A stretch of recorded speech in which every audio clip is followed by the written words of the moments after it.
சற்றுமுன் வெளியான தகவல் ரேஷன் அட்டைதாரருக்கு முக்கியமான தகவல் வெளியாகியுள்ளது. அது என்னன்னு சொல்லி பார்க்க போகிறோம். நீங்கள் நம்ம சேனல் சப்ஸ்கிரைப் பண்ணாமல் இருந்தீங்கன்னா மறக்காமல் லைக் பண்ணிக்கோங்க, சப்ஸ்கிரைப் பண்ணிக்கோங்க. வாங்க வீடியோக்குள்ளே போகலாம்.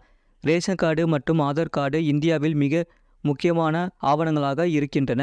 ரேஷன் கார்டு இருந்தால் மட்டுமே நியாய விலை கடைகளில் கிடைக்கும் பொருளாதார அரிசி, சர்க்கரை போன்றவற்றை மானிய விலையில் பெற முடியும். ஆனால் சிலர் ஒன்றுக்கும் மேற்பட்ட ரேஷன் கார்டுகளை போலியாக பெற்று பொருட்களை வாங்கி இருக்கின்றனர். இதனை சரி செய்யும் விதமாக அரசு ஆதார் அட்டையுடன் ரேஷன் கார்டுகளை இணைக்க உத்தரவிட்டுள்ளது.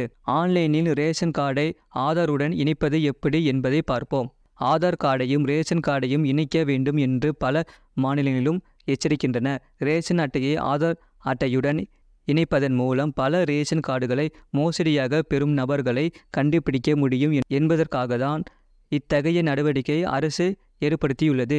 சரி, ஆதார் கார்டை ரேஷன் கார்டுடன் எவ்வாறு இணைக்க வேண்டும் என்பதை பார்ப்போம். ஆன்லைனில் ரேஷன் கார்டை ஆதாருடன் இணைப்பது எப்படி? உங்கள் மாநிலத்தின் பிரத்யோக PDS போர்ட்டலை பார்வையிடவும். Link Aadhaar with ration card என்பதை கிளிக் செய்யவும். தற்போது உங்களுடைய ரேஷன் கார்டு நம்பரை என்டர் செய்யவும்.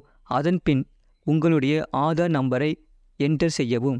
ஆதார் கார்டுடன் இணைக்கப்பட்ட உங்களுடைய மொபைல் நம்பரை என்டர் செய்யவும். தேவையான ஆவணங்களை அப்லோட் செய்யவும்.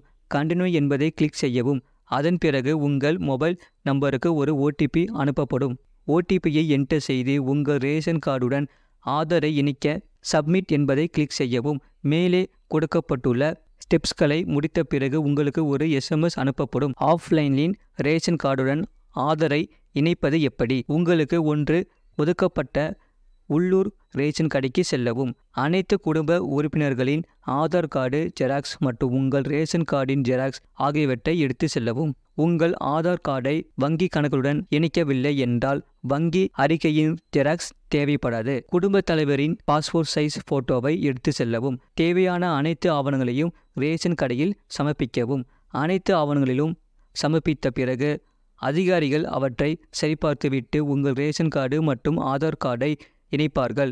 அதன் பிறகு SMS அல்லது மின்னஞ்சல் மூலம் அறிவிப்பை பெறுவீர்கள். இதுபோன்ற செய்திகளை உடனுக்குடன் அறிந்து கொள்ள மறக்காமல் சேனலை சப்ஸ்கிரைப் செய்யுங்கள். மற்றவர்களுக்கு தெரியப்படுத்த ஷேர் செய்யுங்கள்.